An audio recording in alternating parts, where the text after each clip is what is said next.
Good evening and welcome to another episode of our news show, Nile TV Live Newsroom. I'm Rehan Morsi and I'll be presenting this show. First, let me introduce you to what the show is all about. The show is composed of a number of different news segments. We're going to have a look at the world of finance and what's trending in the world of sports.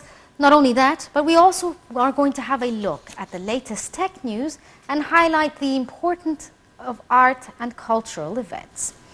We're going to first start off with the most important political news. And the first news we have for you is President Abdel Fattah el-Sisi receiving the Director General of the World Health Organization, or the WHO, Tedros Adhanom, on Tuesday, in attendance of the Minister of Health and Population, Khaled Abdel Ghaffar. Presidential spokesman Bassem Rodi said that the President expressed Egypt's keenness to promote cooperation with the WHO, with the aim of enhancing the healthcare system and medical services in the country, in light of various initiatives on the state level. This comes within the framework of the 100 Million Health Initiative, which aims to preserve the health and safety of Egyptian citizens according to international criteria, specifically ending the waiting list for critical surgeries, as well as applying the comprehensive health insurance at the level of all governorates. The head of state further hailed the role played by the World Health Body during the coronavirus pandemic through providing sufficient vaccines. The president asserted that Egypt would continue its efforts to expand the comprehensive health insurance system to cover the entire state as one of the national priorities that contributes in achieving principles and health targets to realize Egypt's vision for 2030 and for the Sustainable Development Goals. For his part, Adhanom praised Egypt's national efforts in the healthcare field, notably the presidential initiatives under the umbrella of 100 Million Health Initiative, which has contributed to promote the health services nationwide. He expressed the WHO's keenness to enhance health ties with Egypt in order to benefit from Egypt's experience as a pioneering role model on this international level. The meeting tackled horizons of cooperation between the two sides to consolidate various efforts by the state to boost the general health of Egypt, as well as a comprehensive health insurance system.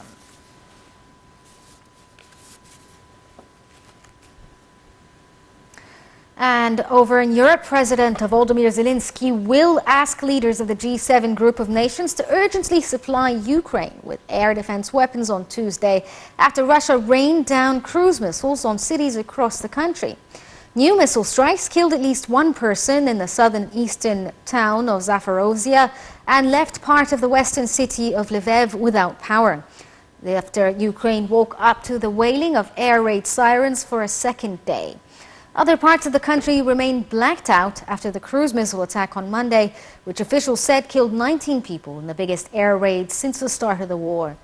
Russian President Vladimir Putin, under domestic pressure to ramp up the conflict, as his forces have lost ground since the start of September, said he ordered the strikes as revenge for an explosion that damaged Russia's bridge to annexed Crimea. Kiev and its allies condemned Monday's attack, which mainly hit civil infrastructure as power stations. Missiles also landed in parks, tourist sites, and busy rush-hour streets. U.S. President Joe Biden and other G7 leaders will convene virtually later on Tuesday to discuss what more they can do to support Ukraine and listen to Zelensky, who called for air defense systems as his #1 priority. Biden has already promised more air defense. The broad avenues of the capital Kyiv were largely deserted after air raid sirens resounded as the morning rush hour was beginning, at the same time that Russian missiles struck on Monday.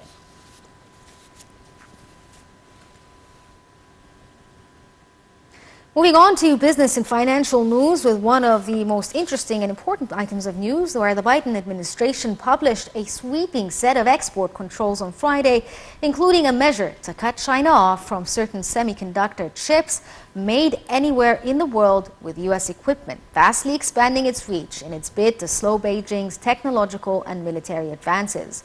The rules, some of which take immediate effect, build on restrictions sent in letters this year to top tool makers, effectively requiring them to halt shipments of equipment to wholly Chinese-owned factories producing advanced logic chips. Shares in Chinese tech giants, as well as chip makers, slumped Monday as investors were spooked by new U.S. export control measures aimed at slowing Beijing's technological and military advances. The raft of measures could amount to the biggest shift in U.S. policy towards shipping technology to China since the 1990s.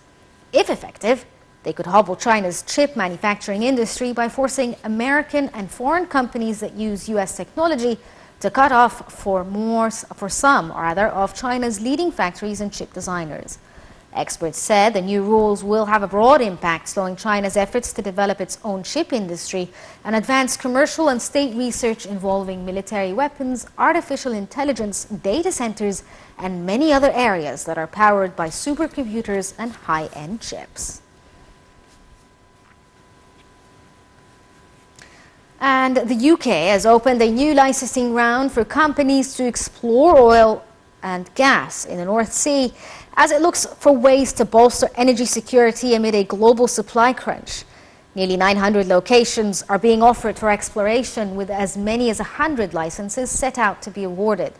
The decision is at odds with international climate scientists who say the fossil fuel projects should be closed down and not expanded. They say they can be no new projects if there is to be a chance to keep global temperature rises under the 1.5 degrees Celsius line. Both the Intergovernmental Panel on the Climate Change, IPCC, the Global Body for Climate Science, and the International Energy Agency, IEA, have expressed such a view. Launched Friday, the licensing round won't lead to new UK production for several years. When drilling does begin, Britain will still be dependent on energy imports, according to the government, leaving it vulnerable to soaring prices and supply disruptions of the kind that threatened blackouts this winter. Starting November 1st, national grids will also offer financial incentives to customers to reduce the power consumption at peak times.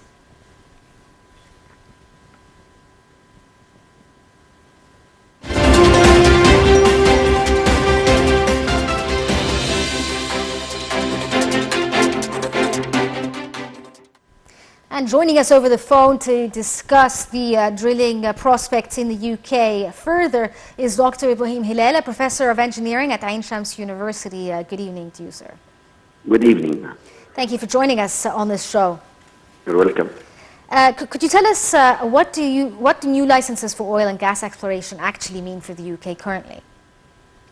As a matter of fact, all of us know the impact of the crisis of the Russian-Ukrainian war for all Europe, and the expectation of a very tough winter for most of Europe. However, there are several solutions. One of them is a strategic, one which is now adapted by the United Kingdom.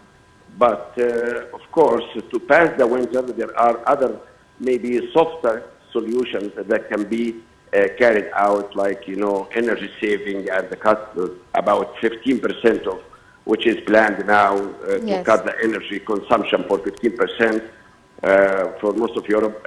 Migration also from location to location, because actually that the situation of confronting this crisis is not unified for most of the European countries. Some of them are still in good relations in gas supply from Russia, so maybe migration is one of the solution. However, that the drilling and exploration for new locations is a kind of strategic solution. Of course, not for the short term, but maybe for the longer term to be carried.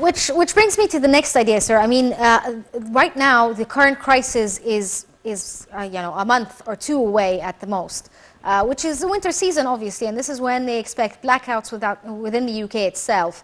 Having these drilling licenses come out, even if they are tomorrow morning, doesn't necessarily mean that there will be any gas or oil received by the UK anytime in the next several years.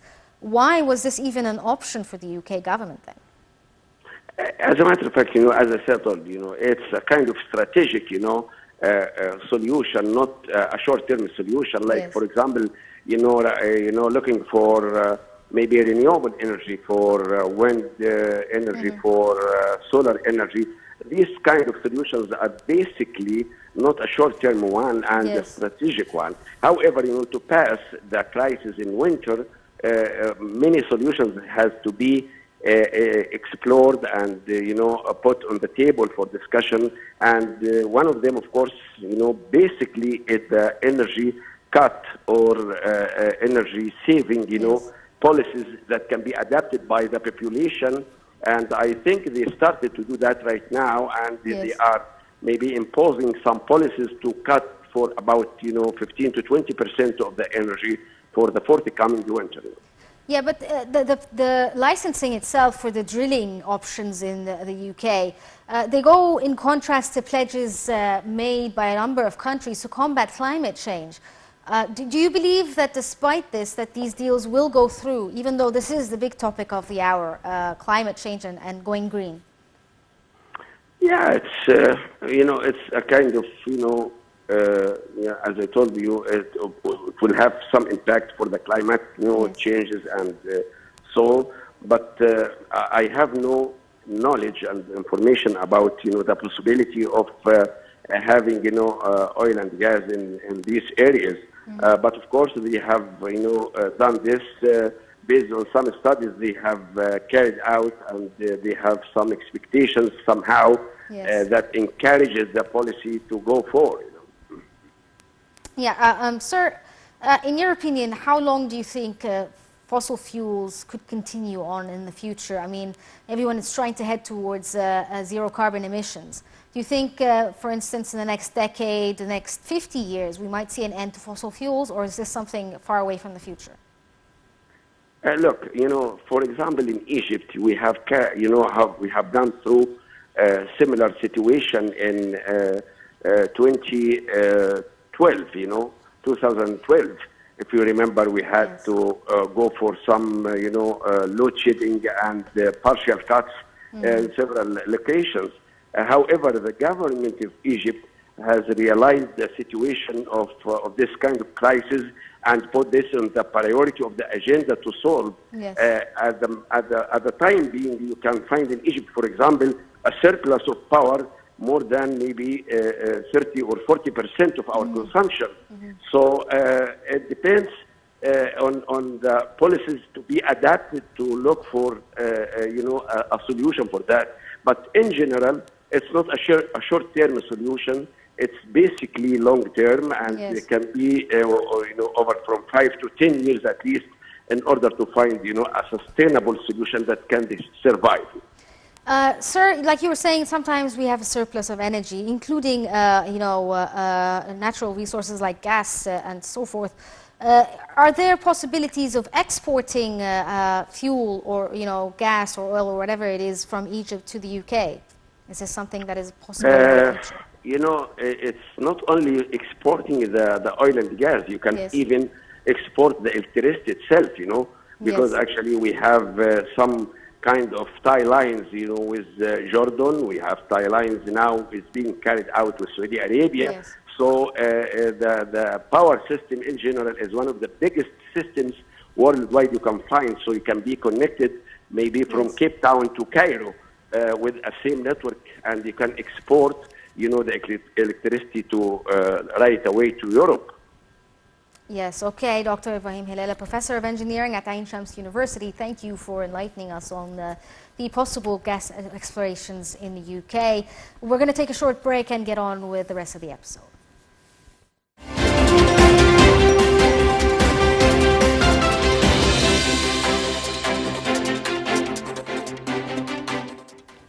Moving on to tech news, and also related to climate change, the world has finally agreed on a long-term plan to curb carbon emissions from flying. At a meeting in Montreal, the International Civil Aviation Organization, or ICAO, pledged to support an aspirational net zero aviation goal by 2050. The plan, seen as a compromise by many, was accepted by the 193 countries who are members of the ICAO. However, green groups say the deal is weak and not legally binding. When the world came together in Paris in 2015 to agree on a long-term plan to tackle climate change, two industries were missing: aviation and shipping. The airline industry contributes to 2.5% of global carbon emissions, but scientists believe it has a much higher impact on climate change than this figure suggests. This is because of multiple impacts of flying, including the altitudes planes fly at, the effects of contrails, the water vapor trails produced by engines. The goal for decarbonization or decarbonized air transport, which follows similar commitments from industry groups, will contribute to the green innovation and implementation momentum, which must be accelerated over the coming decades to ultimately achieve emission-free powered flights.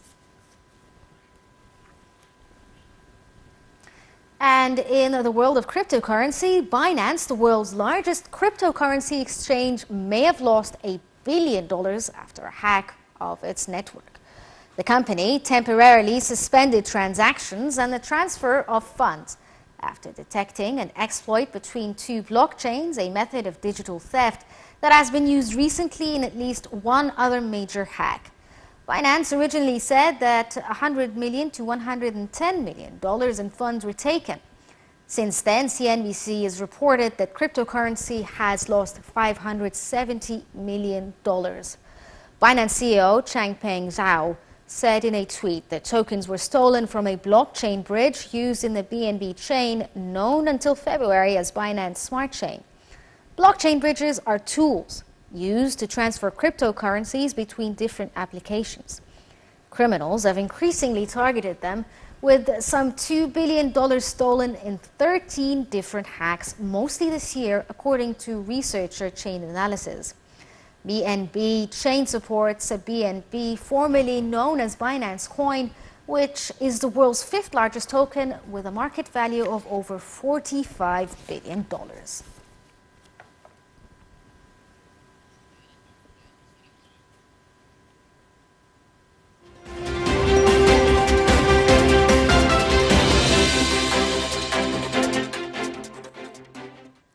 Joining us over the phone to tell us more about cryptocurrency and the recent hack to it is Dr. Amr Saleh, Professor of Economics at Ain Shams University, who is currently in the UAE. Good evening to you, sir.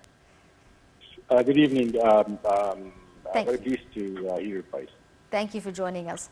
The fact that more than $500 million were stolen in crypto, how will this affect the crypto market? Will it increase volatility in the crypto market? Will it make people feel uneasy about investing in the cryptocurrencies? Well, in my opinion, this is like the hot money, and it's what we call a volatile market. Yes. There is no issue that this is a very risky market. Volatility is very high. Risk is very high. And it has been said that this is going to be one of the alternatives for the classic currency like the euros or the dollar, for example. Yes. But I think that the experience and the volatility and the risk and also the damage that have been caused for lots of investors in many countries, and the losses that have been undertaken and registered in many countries, and for lots of investors, lots of investors have lost billions of dollars. Yes. And I think that these kind of currencies, at least today, with the classic currency and with the United States controlling the monetary system, the international monetary system, I don't think that this currency is going to be reliable at the time being. Do you think that cybercrimes could be the future of financial crimes itself? I mean, traditionally we would see bank robbers, but now it's hacking and cybercrimes of this sort of nature. Is this the future, and how can these cryptocurrency companies secure themselves so that the investors themselves can maintain their money? This is a very good question. And let me ask you another question. What about the cyber attacks? And how most of the big companies are fighting against cyber attacks. And I think that let me take the example of the war between Russia and Ukraine. And you know that the Russians are very clever in cyber attacks and in firewalls, and they're committing lots of heavy and damaging lots of sites in the United States. And I think maybe today the the head of the cyber agency in Germany was suspecting of dealing with the Russian authorities.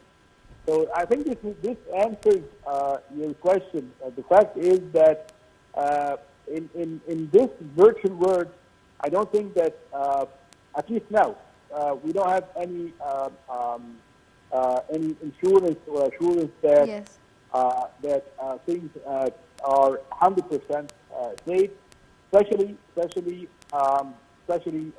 at the time where there are lots of economic conflict between Russia and the United States, and between the United States and China.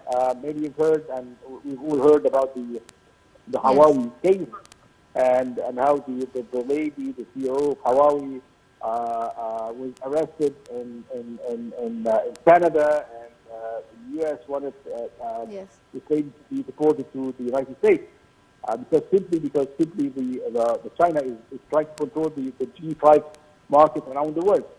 So I don't think that in this period of time, at that time, that companies or the cryptocurrency is going to be safe against the cyber attacks. Well, we have tensions. There are lots of tensions in the political spheres. There are lots of political and economic tensions, and there's a war. I do believe we're witnessing a third world war between U.S. and China. Russia. Yes, it's China financial. And the U.S.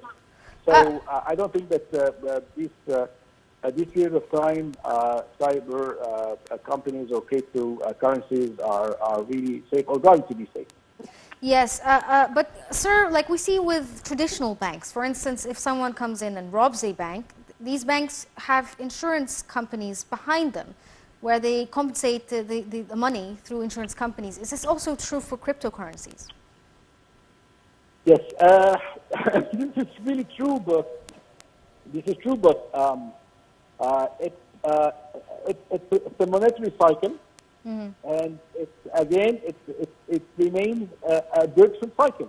Yes. I mean, you remember what happened in 2008 when we had the financial crisis, yes, and we've seen billions of dollars disappearing.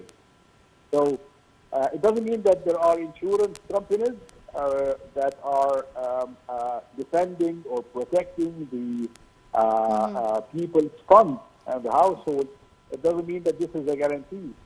Definitely, yes. The cryptocurrency could fail in a second, and then bringing the whole financial system down. And when I talk about financial system, I'm talking about the banks, and I'm talking about the insurance companies. And yes, this is what happened, by the way, in 2008. Yes.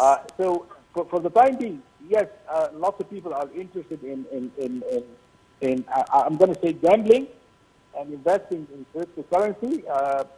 And I'm going to say gambling because this is like gambling. People are interested. Some people are making money out of this. But lots of people are losing money, and we've seen what happened recently during the last year with the most famous cryptocurrency in the United States. Yes, but we're also seeing a trend where central banks from around the world are also trying to develop their own cryptocurrencies. Do you believe that cryptocurrencies, maybe not in the near future, but sometime in the future, are actually going to be the denomination or financial value of any country or any economy? Yeah, I think, let me tell you the truth. I think that the cryptocurrency is going to be the future, and we will witness, in my opinion, we will witness cryptocurrency issued by not only by governments, yes, but by international organizations. Yes. I'm not talking about the World Bank. I'm not talking about the UN. But I'm talking about the multinational companies. And I think that the future belongs, and the power belongs to the multinational. Yes. And I do believe in the future, maybe in the next 50, 60, 100 years, I think that the cryptocurrency is going to be the main currency with the decreased the power of the government and the national government, in the country, or the political sphere. Yes, but one of the interesting things that I've also noticed as a trend when it comes to cryptocurrency, specifically a certain one, is, social media has an effect on cryptocurrencies, like we've seen with Elon Musk, whose tweets have brought stocks up and down. Is this going to continue? Yes, exactly. This is what I was saying. You're talking about Elon Musk. This is a very good example, and this is what I was saying, that the future of the cryptocurrency would depend and belongs to the multinationals. Yes. Not to the superpowers, to the big shots and to the people that are growing and designing the economic scene. Yes. And this is what is going to happen. Today, I don't think that this is really feasible. We don't have the real power and the real institutional, I would say the institution and the legal power to implement such a project. I do believe that in the future, cryptocurrency, as I have said, will replace national currency, and it's going to be a part of the international monetary system. And I do believe that cryptocurrency will be issued and encrypted by the big multinational, and not only by the governments. Okay, Dr. Al-Musaleh, a professor of economics at Ain Shams University, calling us or joining us from the UAE. Thank you so much for enlightening us about the future of cryptocurrency. We're going to take a short break and then move on with the rest of the episode.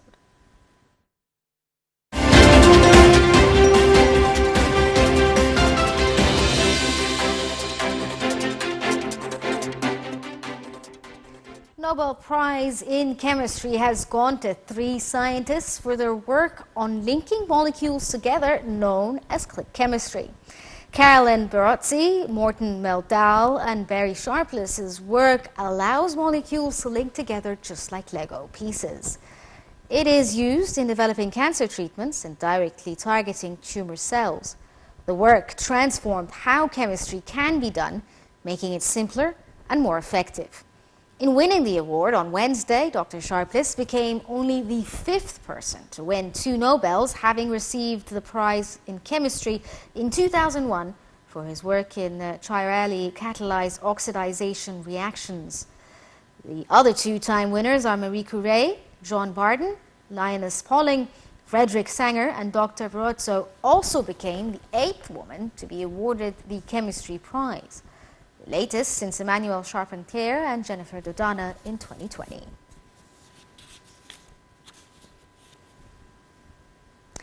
Moving to culture and art, the Beatles' hometown of Liverpool in the UK will be stepping in to host the festivities of the 67th Eurovision 2023 Song Contest next May. Liverpool beat out close competitors Glasgow and Scotland for hosting duties of the popular music contest, in which various countries in Europe and the Mediterranean region send a singer or a group of performers to stage a national song that is then voted on.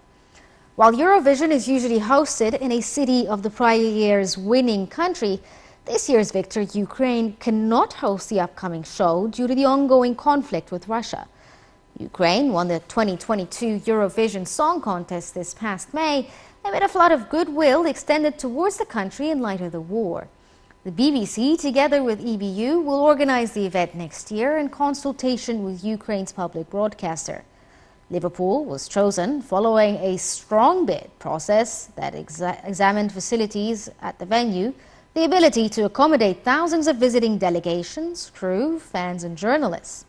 Infrastructure and the cultural offer of the host city is reflected in the Ukraine's win is amongst the criteria. The last time the UK acted as a host country for the Eurovision was 25 years ago in 1998, where the show took place in Birmingham.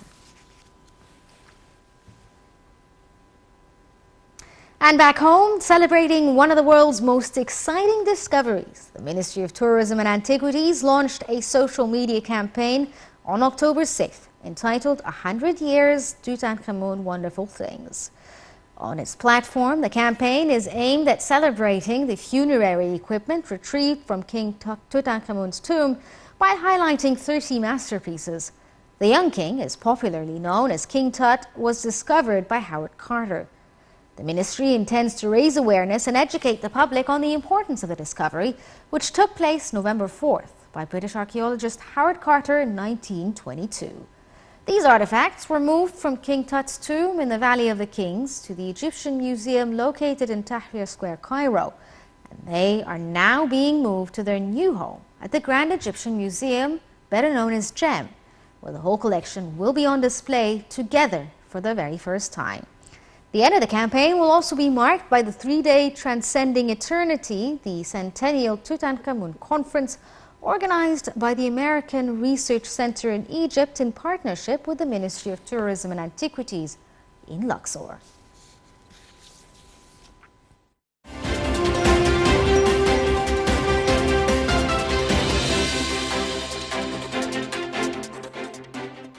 And joining us over the phone to talk to us more about this celebration of King Tutankhamun, we're joined by Ilhami El-Zayat, a tourism expert. Good evening to you. Can you hear me? Yes, I can. Good evening, sir. Can you? Thank you for joining us. Thank Can you tell us why is it important to celebrate King Tut, and how is this considered one of the most important discoveries in ancient Egypt? The importance lies in the fact that the tomb was discovered intact. Yes. I mean, all the objects were inside. At least we think that all the objects were inside. And this is very important. And it was discovered on the 4th of November, 1922. Yes. So it's the centennial. But mind you, on September also, we celebrate the bicentennial of the decipherment of the hieroglyphs. So we have two things to celebrate on that time. Of course, Tutankhamun is very known because he is lucky, because he was young and he had no achievement almost. Yes, and he traveled the world. Yeah, exactly. Yes. He traveled the whole world, and he is more known than the pharaohs like, I won't say Ramses II because everybody knows him, but if you talk about anybody else from the Middle Kingdom, or people maybe don't even know the names. Yes. So that's the importance of Tutankhamun. Now we celebrate. By the way, we did a celebration already in 2012. This was the 90th year of the discovery of Tutankhamun tomb. Yes. And we brought in Egypt. I did so with Hisham Zazo, who was the minister at the time. We did bring Lord Carnarvon. Of course, he is not himself the old Lord who financed Carter, who discovered Tutankhamun.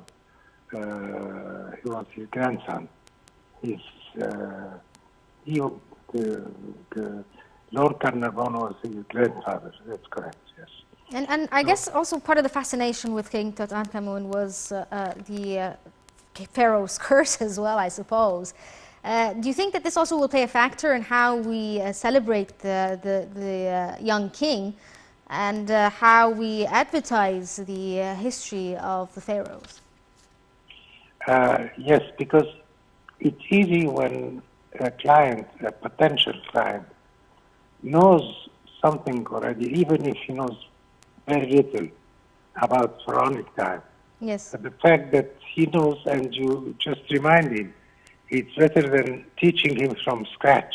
Yes. So he's a half-convinced client, potential client, and that's important. And the second half of the convincing goes then much easier than if you have to start from the very beginning.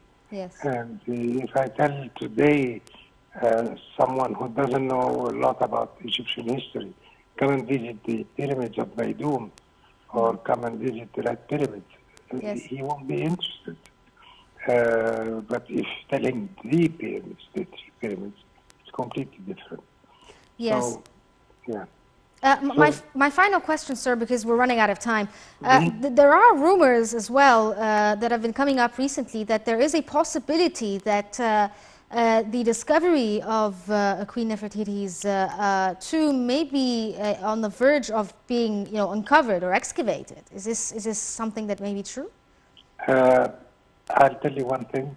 This is honestly no, because even if the one who said so is a top Egyptologist, I doubt. We don't know. Yes. Definitely, the British man who discovered, he thinks he discovered a tomb behind the tomb of Tutankhamun. Yes, exactly. It cannot be Nefertiti because she was banned from coming into Luxor. So the only possibility is that it may be the mother of King Tutankhamun, and it was the second wife of the king, and it was Queen Kia. So if there is somebody there, but nothing is proved yet. Yes.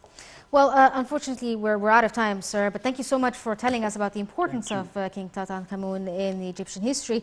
Ilhami Zayat, a tourism expert, thank you so much for joining us. And we're going to move on to the rest of the show with the arts and culture. And the iconic tuxedo-wearing British secret agent James Bond celebrates 60 years on the silver screen last week. But who will be the next actor to take the iconic role? According to sibling Bond producers Barbara Broccoli and Michael Wilson, the search for a new actor has not even begun following Daniel Craig's final outing as a suave super spy in the 2021 film No Time to Die. They won't actually be really looking for an actor for some time, according to Broccoli, in an interview ahead of the 60th anniversary of the October 5th, 1962 world premiere of the Dr. No, the first Bond film. But as fans continue to speculate about who will be cast in one of Hollywood's most sought-after roles, what characteristics are the producers looking for in the next actor, and who can bring the character to life? That's the question. But as far as the characters go, or characteristics, every actor that played Bond was so very different in how they presented the spy. Sean Connery played the first fictional spy created by author Ian Fleming. He was followed by George Lazenby, Roger Moore, Timothy Dalton, Pierce Brosnan, and finally Dalton Craig.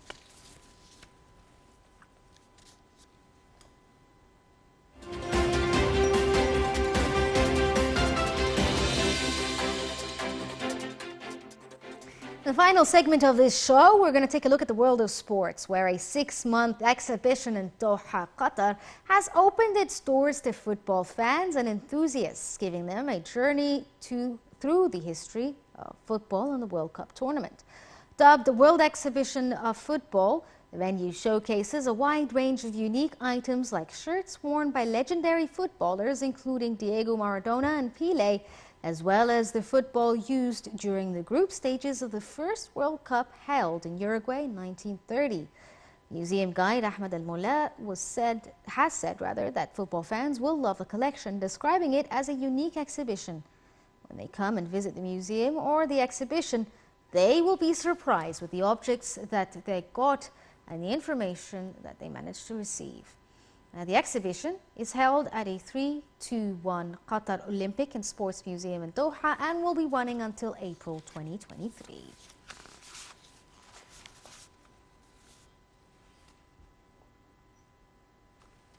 Our final piece for today's episode, a few hundred New Yorkers have organized a race up the stairs of the Empire State Building to raise money for the challenged athletes. Let's take a look at this race.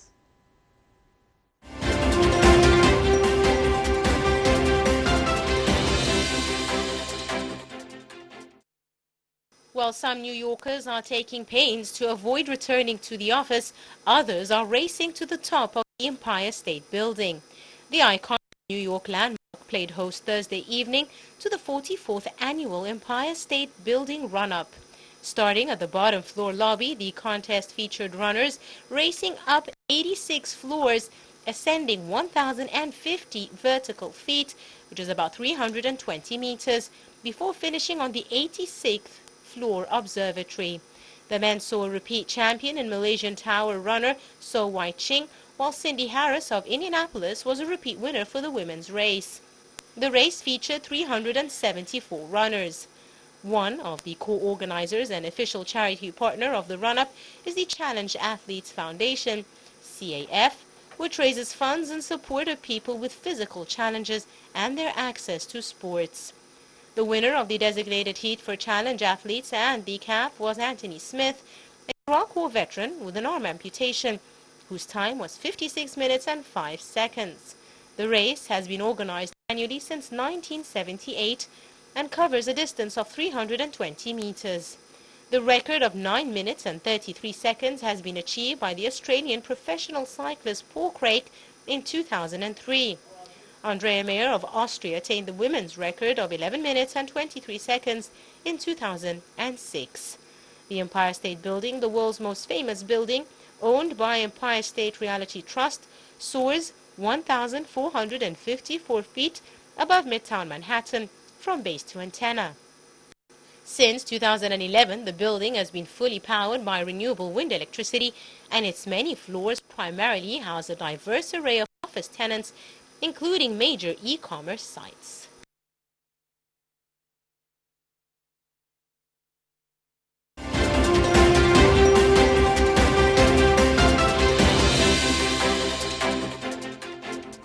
This brings us to the end of this episode of Nile TV Live Newsroom. And stay tuned for more here on Nile TV. I'm Rehan Morsi signing off.